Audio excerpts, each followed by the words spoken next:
a glória seja dada a Ti, Jesus. Obrigada, Deus. Obrigada, Deus, porque o Senhor traçou um caminho de reconciliação, de vida e de graça em Tua presença. Aleluia.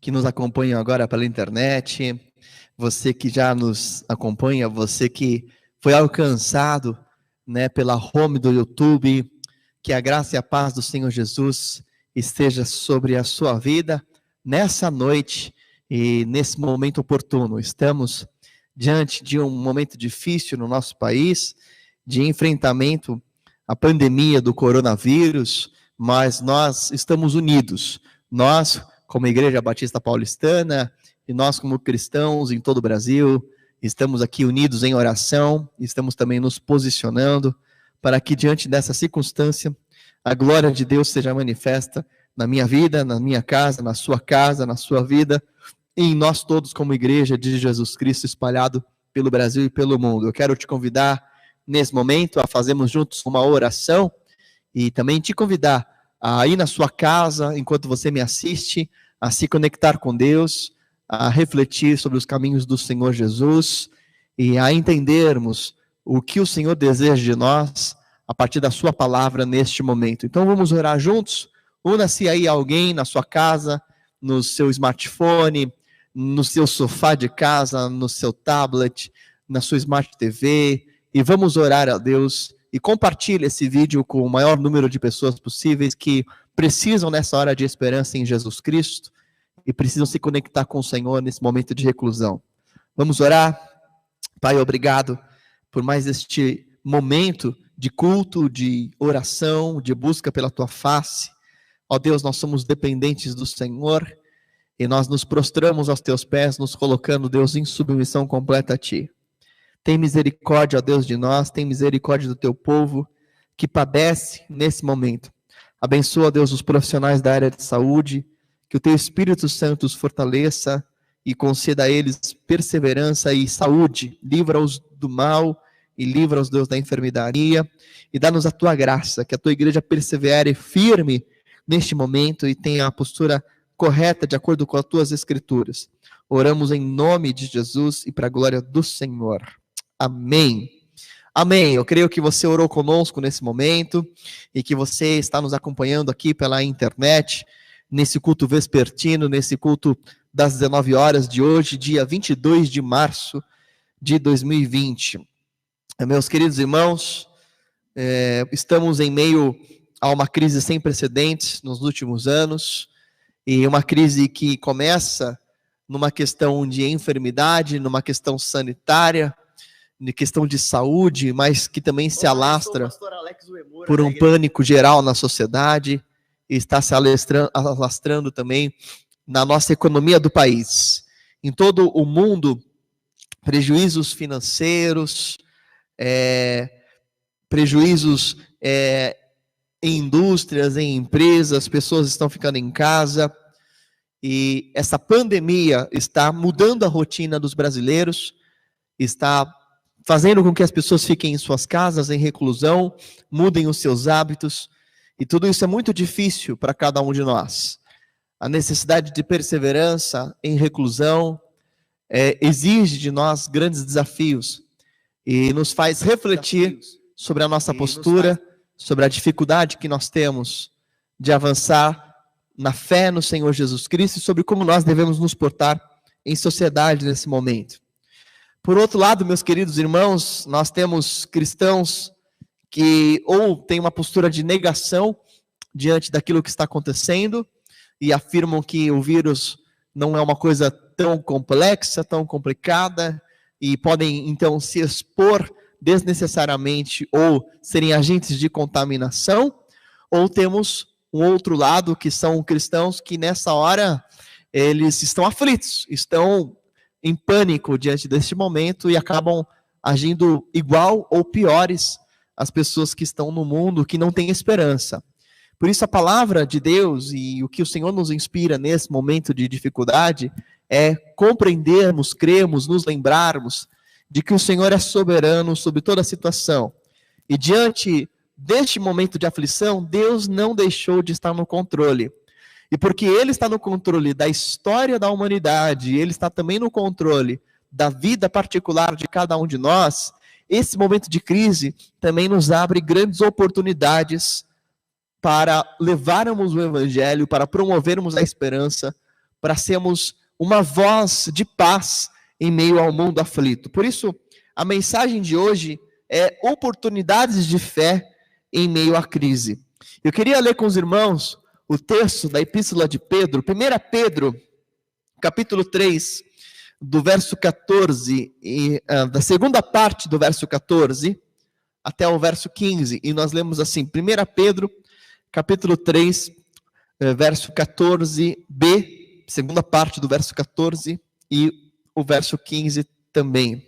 E nós lemos assim: não temam aquilo que eles temem, não fiquem amedrontados. Estou lendo na NVI. Não temam aquilo que eles temem e não fiquem amedrontados. Antes, santifiquem Cristo como Senhor no coração. Estejam sempre preparados para responder a qualquer que lhes pedir a razão da esperança que há em vocês. Olha só o que a palavra de Deus nos inspira. Não temam o que os outros temem. Não fiquem amedrontados, diz a palavra de Deus. 1 Pedro, capítulo 3, verso 14. E no verso 15, ele diz: antes, ao invés de ficarem amedrontados, ao invés de serem dominados pelo pânico, pelo medo, santifiquem Cristo como Senhor no coração. Estejam sempre preparados para responder a qualquer que lhes pedir a razão da esperança que há em vocês.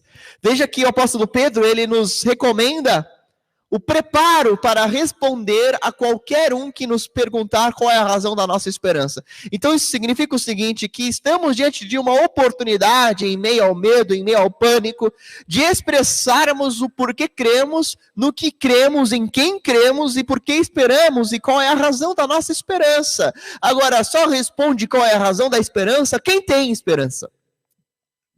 Porque se nós não tivermos esperança nessa hora, e se nós não mantivermos o nosso coração firme na palavra, firme no Evangelho, firme em Jesus Cristo, nós não teremos esperança alguma para expressar ao mundo. O mundo está carente de esperança. A sociedade está carente de esperança. E é diante do pânico e do medo que o Senhor nos abre oportunidades únicas para inspirarmos fé, transformação, paz e a palavra do Evangelho aos corações. Por isso nós temos algumas verdades bíblicas que nos auxiliam nesse momento específico de crise e que nos mostram oportunidades que temos hoje. Compartilhei no culto da manhã de hoje que o Senhor é soberano e que Ele está no controle de toda a situação. Isso significa entendermos que, apesar de alguns desastres serem provenientes da mão de Deus, Isaías 45, verso 7 nos afirma isso, mas há diversas outras razões e origens do mal e do sofrimento, segundo as Escrituras. O próprio Satanás é um causador de enfermidades, assim como também o pecado alheio, o seu próprio pecado, o pecado de outros. Você pode sofrer a consequência do pecado de outras pessoas, mas também nós estamos em uma sociedade que está regida por valores distorcidos, valores mundanos. Além disso, a partir do pecado que entrou na humanidade, lá em Gênesis capítulo 3, toda a natureza está em desordem, toda a natureza está desequilibrada. Nós sofremos a consequência do pecado, que é a própria morte no nosso corpo. A morte entrou no nosso corpo, os desastres, as doenças, as enfermidades. Então, há uma série de respostas para o porquê sofremos e para o porquê estamos passando por esta situação.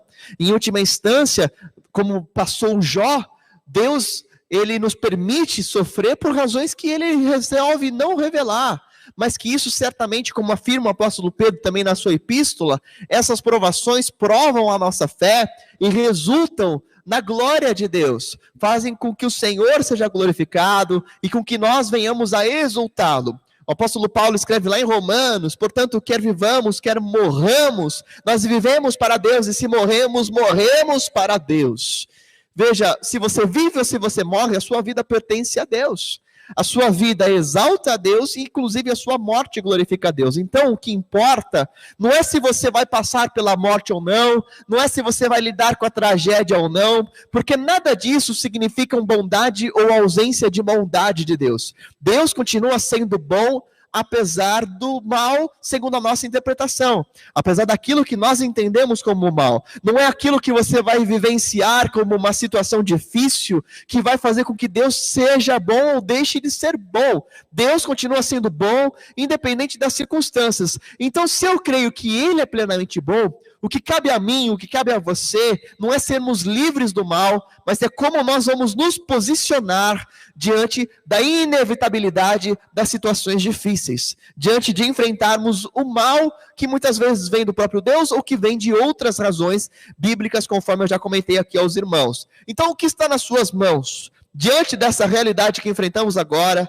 não nos cabe mudar o futuro, mas nos cabe sermos responsáveis pela forma de viver no presente. Como é que você escolhe viver nesse tempo de pânico da sociedade? Qual é a sua escolha diante de Deus, pela palavra de Deus, pelo poder do Espírito Santo, pela inspiração das Escrituras? Qual é o seu posicionamento de agora?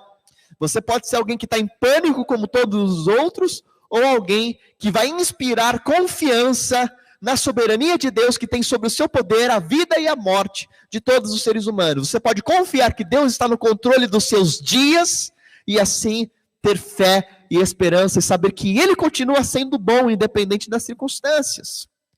Disse hoje pela manhã que um dos testemunhos de uns heróis da fé, da nossa história do protestantismo, dos pais do metodismo, John Wesley, numa tempestade, num barco em alto mar, ele se desesperou pela vida dele, ele não era ainda convertido, embora conhecesse a teologia, e ele viu um grupo de irmãos puritanos que diante da tempestade estavam orando, estavam louvando, estavam agradecendo a Deus, e aquilo impactou de forma tão grande John Wesley, que ele buscou essa paz em meio às tempestades, e era uma paz que vinha da confiança extrema num Deus soberano.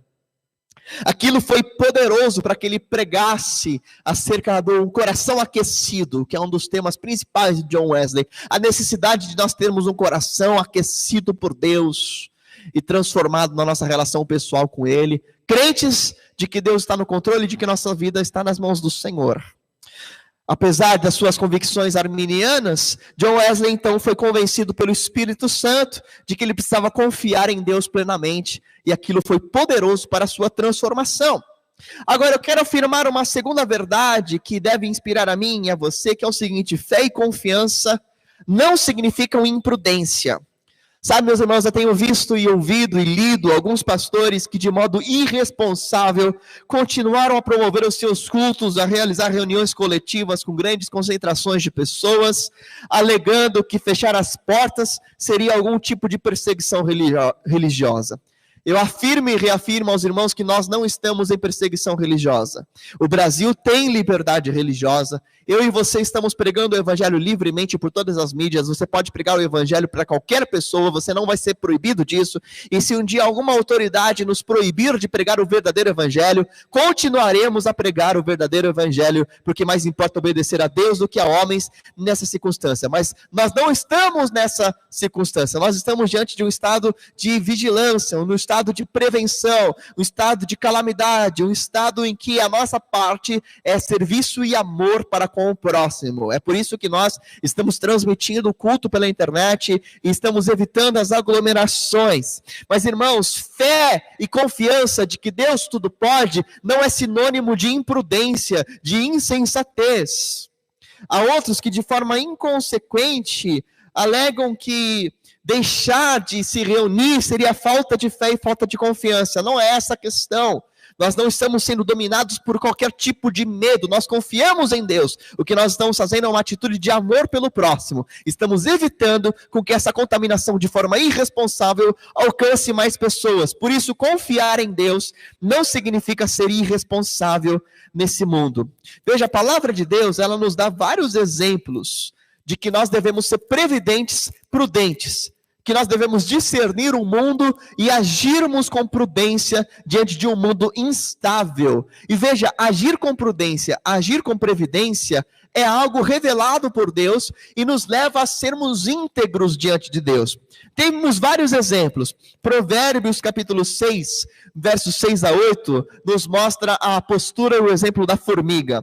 Observe a formiga, preguiçoso, reflita nos caminhos dela e seja sábio, porque ela não tem chefe, nem supervisor, nem governante, e ainda assim armazena suas provisões no verão, e na época da colheita ela ajunta o seu alimento. Olha só que fantástico, a formiga está sendo citada como exemplo para nós, seres humanos, de que ela na época da necessidade, ela tem alimento armazenado.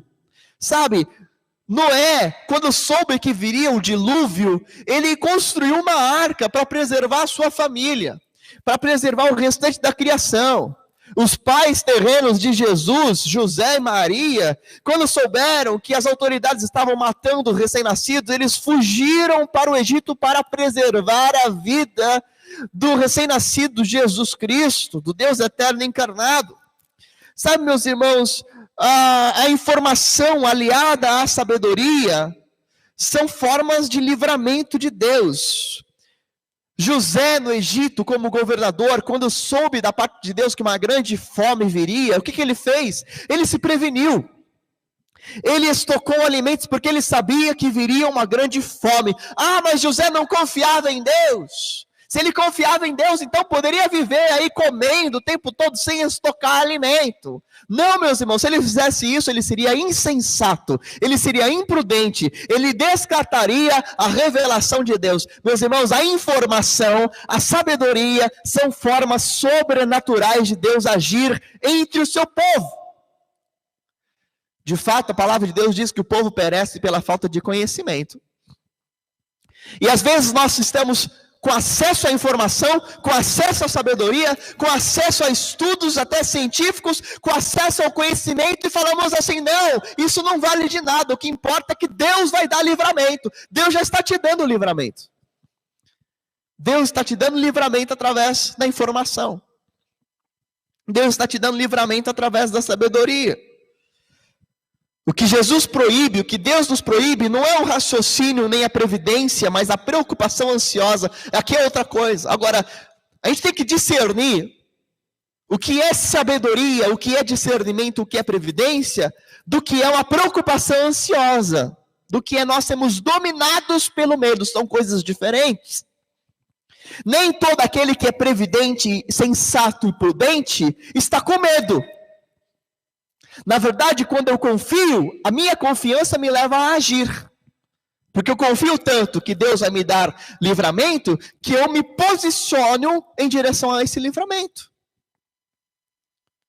Sabe, meus irmãos, Hudson Taylor, um famoso missionário pioneiro na China, ele relata que em 1853, na sua primeira viagem para a China, Hudson Taylor, à semelhança de outros heróis da fé, ele passou por uma tempestade violenta em alto mar. E Hudson Taylor, naquela tempestade, Hudson Taylor era um dos pioneiros da obra missionária na China. E naquela tempestade, ele achou que seria desonroso para Deus usar um colete salva-vidas. Presta atenção.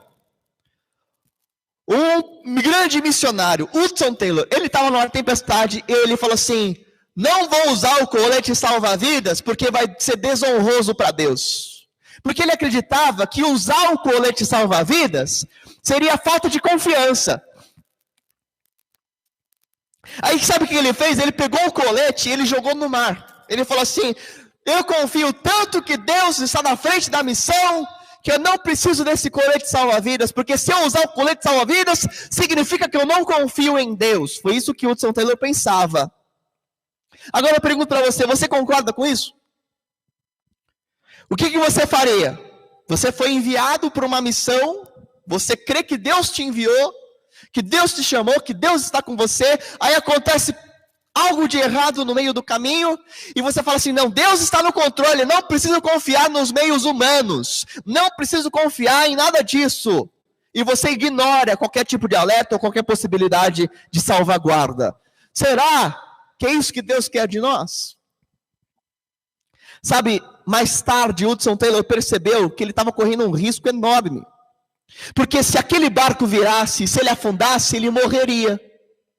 E ele morreria por causa da própria falta de prudência. Ele morreria pela própria insensatez. Ele não morreria porque Deus não livrou, porque Deus deu meios de livramento. E o meio de livramento naquela ocasião era o colete salva-vidas. Às vezes a gente espera que Deus nos livre de alguma forma absurda, um anjo venha dos céus e nos resgate, mas meu irmão, você não precisa de anjo se você tem informação. Hudson Taylor escreveu depois o seguinte: o uso de meios não diminui a nossa fé em Deus, e a nossa fé em Deus não impede que usemos qualquer meio que Ele tenha fornecido para a realização dos seus propósitos. O uso de meios não diminui a nossa fé, e a nossa fé em Deus não impede que nós usemos qualquer meio que Ele tenha fornecido para a realização dos seus propósitos. Sabe por quê? Porque tudo vem de Deus, tudo converte para Deus e tudo para a glória de Deus. Se você tem meios de ser livre, esse meio veio da parte de Deus. Foi Deus quem te livrou. Agora, eu quero afirmar aos irmãos que diante dessa postura de prudência e diante dessa postura de sabedoria, nós temos grandes oportunidades. E a primeira oportunidade é que, embora você precise ser prudente e previdente, isso não significa ser egoísta. Por isso, meu irmão, seja um verdadeiro discípulo de Jesus Cristo a partir da generosidade em meio à crise. Seja generoso, enquanto todos estão buscando estocar alimentos nas suas casas. Seja precavido, mas seja generoso.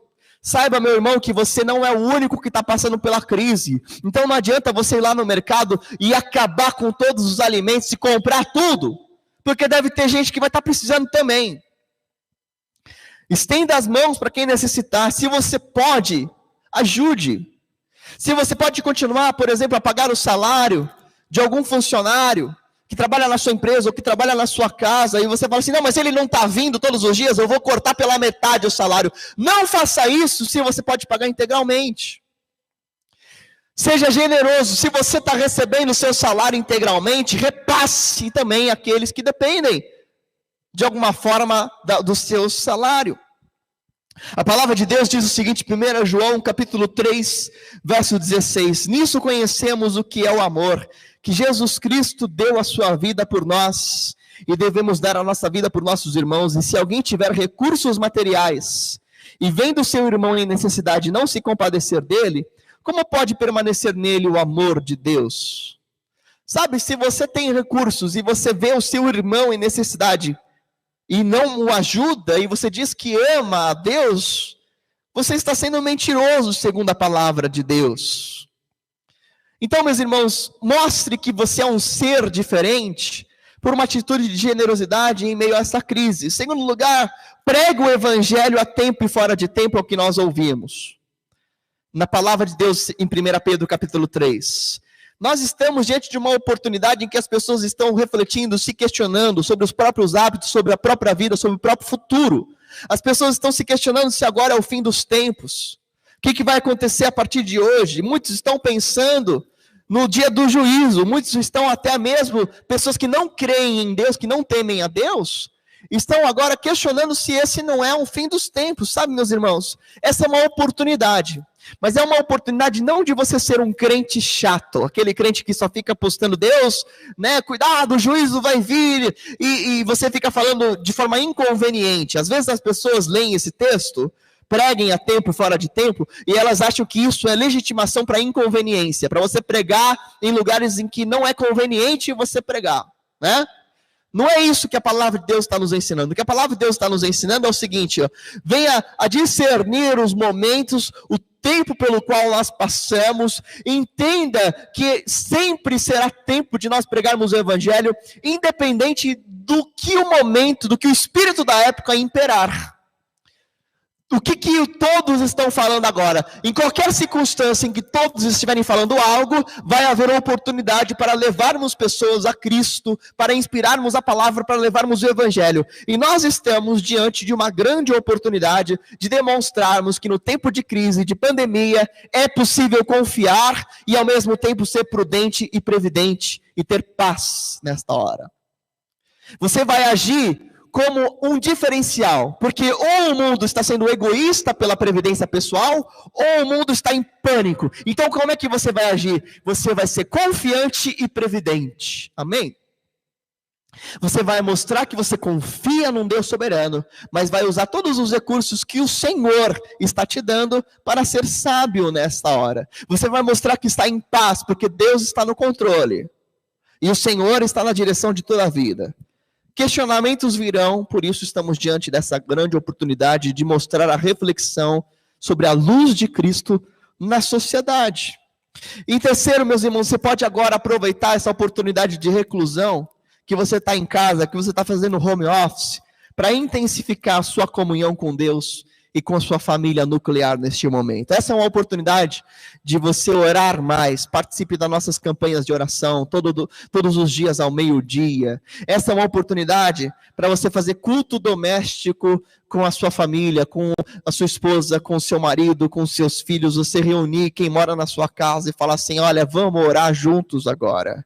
Vamos buscar a paz de Deus juntos, vamos ler a palavra, vamos cantar um hino. Como é que você faz um culto doméstico? Reúne a família, estejam juntos na sala, no quarto, onde você tiver espaço. Você vai cantar um cântico, você vai orar e você vai ler um trecho da palavra de Deus. Você pode ler um capítulo do Evangelho, você pode ler um salmo, você pode até mesmo ler um provérbio, mas você vai ler e vai refletir com seus entes familiares. Olha o que Deus falou com você, e você vai orar mais uma vez. Você vai orar pelos profissionais de saúde, pelos enfermos, pelos idosos, pelas pessoas na faixa de risco. Sabe, esse é um momento em que a gente não vai ter mais desculpas para estar juntos como família, porque agora nós somos obrigados a estarmos juntos.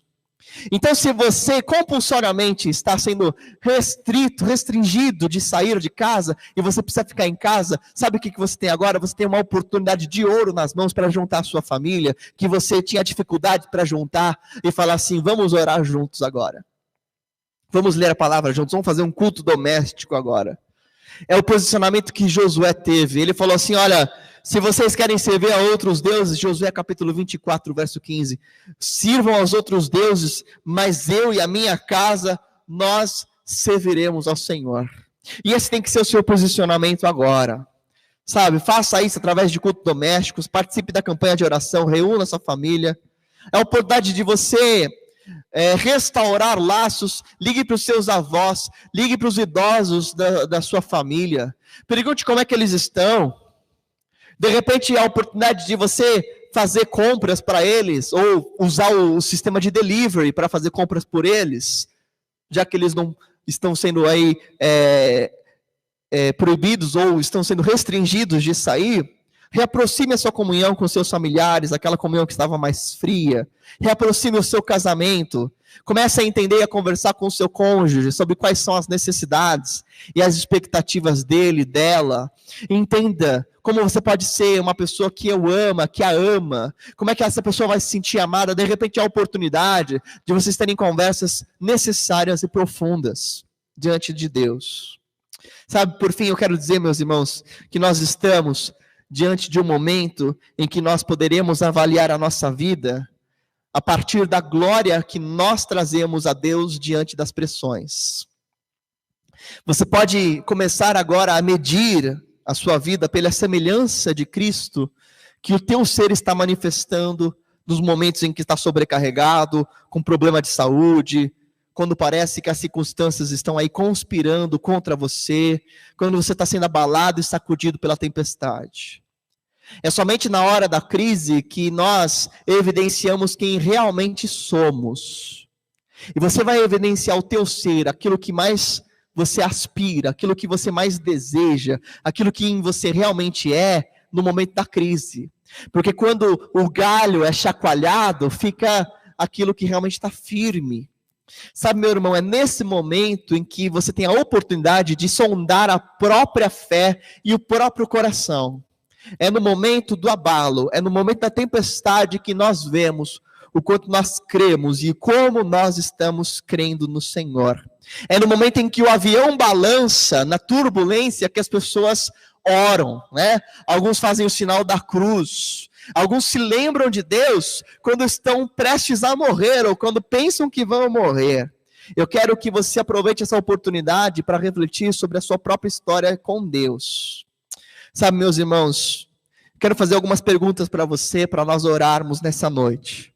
Sobre o que você precisa reafirmar hoje que crê na soberania de Deus. Sabe, como é que a convicção de que Deus está no controle afeta o seu posicionamento, a sua paz, a sua forma de viver? Lembre-se, Deus é soberano, cabe a você saber como reagir diante das calamidades inevitáveis. Não seja imprudente, porque imprudência não é sinônimo de confiança. Deus nos dá livramentos pela sabedoria, pela informação. Mas o mundo hoje precisa de referências de pessoas que confiam, mas são sensatas e são sábias. Meus irmãos, quais são as oportunidades que Deus está abrindo para você hoje, dentro da sua casa, na sua família, para revelar a glória de Deus e para mostrar a presença de Jesus Cristo no meio de uma tempestade? Vamos orar para que o Senhor nos dê essas oportunidades. Eu te convido a orar comigo nessa hora. Pai, te agradecemos por este momento e nós te suplicamos em nome de Jesus, para que a tua graça, que excede todo o entendimento, esteja nos corações que me ouvem nesta hora. E que o Senhor nos ajude, Pai, a entendermos a tua boa mão, a tua bondade, a tua soberania, a tua graça neste momento, e a sermos prudentes em meio a momentos de temor, mas ao mesmo tempo extremamente confiantes no teu amor, no teu poder, no teu controle. O Senhor tem nos dado graça e meios para nos livrarmos, mas tem misericórdia daqueles que foram acometidos pelo vírus. Proteja-os e dá-lhes saúde e restauração. Nós oramos, ó Pai, em nome de Jesus, para que o Senhor una as famílias e nos dê agora a graça de evidenciarmos confiança e revelarmos a Tua glória para a sociedade e dentro de casa, nos casamentos, nos relacionamentos com os filhos, a partir de quem somos. Pai, abençoa e direciona os Teus filhos e leva-os à Tua paz que excede o entendimento nesta hora. Em nome de Jesus Cristo, para a Tua glória, nós oramos. Amém, Pai. Amém. Diga amém aí na sua casa. Isso, dê um abraço aí para quem está do seu lado, cumprimente, fala assim, olha, a gente vai passar por isso juntos. Dê um abraço aí quem está do seu lado e fala assim, a gente vai passar por isso juntos em Jesus. Amém? Eu quero lembrar aos irmãos alguns avisos importantes. Olha, todo dia ao meio-dia a nossa igreja está em campanha de oração e você é nosso convidado a se conectar nas nossas redes sociais, no Instagram, no Facebook e também no YouTube, no nosso canal do YouTube. E vai ser projetado aí na sua tela agora os endereços do nosso Instagram, o endereço do nosso Facebook, o endereço do nosso canal do YouTube, para que você assista as mensagens, compartilhe as mensagens. Lá no Instagram, todo dia, nós postaremos vídeos de 2 minutos. Eu estou gravando um vídeo todo dia para postar para a igreja, para outros irmãos, para você compartilhar. 2 minutos para você ter um tempo com Deus. O nosso endereço é instagram.com/ibpaulistana. Lá no Facebook nós temos as comunicações oficiais da igreja, facebook.com/ibpaulistana. Você deve seguir, né, as nossas redes sociais, nosso canal do YouTube também, né, que está aparecendo aí no nosso canal, aí na sua tela. E eu quero pedir para que você siga, acompanhe as notícias oficiais. Tudo o que for oficial será postado nesses canais. O que não for oficial não estará nesses canais. Então, a nossa comunicação oficial é através do nosso Instagram oficial e através do nosso Facebook e também no nosso canal do YouTube. Também quero lembrar os irmãos que nesse tempo de crise você pode continuar ofertando para a obra missionária, você pode continuar entregando seu dízimo, fazendo a sua contribuição, porque a nossa igreja continuará honrando os seus pagamentos, os seus compromissos, os salários dos funcionários, mesmo em meio à crise. Por isso eu quero pedir a sua colaboração. Se você pode, oferte para a conta bancária da nossa igreja, faça uma transferência online, faça um depósito. A nossa conta é Banco Bradesco, que é o número 237, e a agência é Banco Bradesco, agência 496. Conta corrente número 027216, dígito 7. O CNPJ é 63106-439, 1000 ao contrário, dígito 13. E se você fizer essa transferência, mande um e-mail com o comprovante para tesouraria@ibpaulistana.com.br, se identificando, falando qual é a destinação da sua oferta ou da sua contribuição. Faça isso para a glória de Deus, continue a ser fiel nos dízimos e nas ofertas, e continue a abençoar a obra missionária, porque os nossos missionários estão também num momento difícil, sobretudo com a alta do dólar. Meus irmãos, o governo e o Ministério e a Justiça do Estado de São Paulo, eles agora liberaram um decreto de que igrejas estão proibidas, né, de fazerem cultos, independente do número de pessoas e reuniões, com pena de multa de R$10 mil por dia. Por isso, a partir de agora, a nossa igreja está realizando somente reuniões online, então todos os cultos foram cancelados, inclusive reuniões de adolescentes, culto de oração, os PGMs. Nós faremos as reuniões de PGMs todos online a partir dessa semana. Nós utilizaremos aplicativos de encontro online para que você continue a se reunir como igreja, continue a se reunir com o seu pequeno grupo multiplicador. Inclusive, convide pessoas de fora, convide amigos, convide não cristãos para participarem dessa reunião online do pequeno grupo multiplicador. Então, você que é líder de PGM, você que faz parte de um PGM, envie o convite online para alguém participar com você, tá bom? Meus queridos irmãos, nós nos despedimos aqui, pedindo para que você fique em paz, confie no Senhor, seja prudente, seja sábio e leve a mensagem de esperança para todos os irmãos. Que a graça e a paz do Senhor Jesus Cristo, que a comunhão com o Espírito Santo e o amor de Deus Pai esteja sobre a sua vida e sobre a sua família e com toda a igreja espalhada pela terra, agora e para todo o sempre. Que o Senhor te abençoe e guarde, que o Senhor sobre ti levante o rosto, tenha misericórdia de ti, que o Senhor faça resplandecer o rosto sobre ti e te conceda a paz. Agora e para sempre, esteja em paz e fique na paz, em nome de Jesus, e nós nos vemos nas nossas redes sociais. Deus abençoe.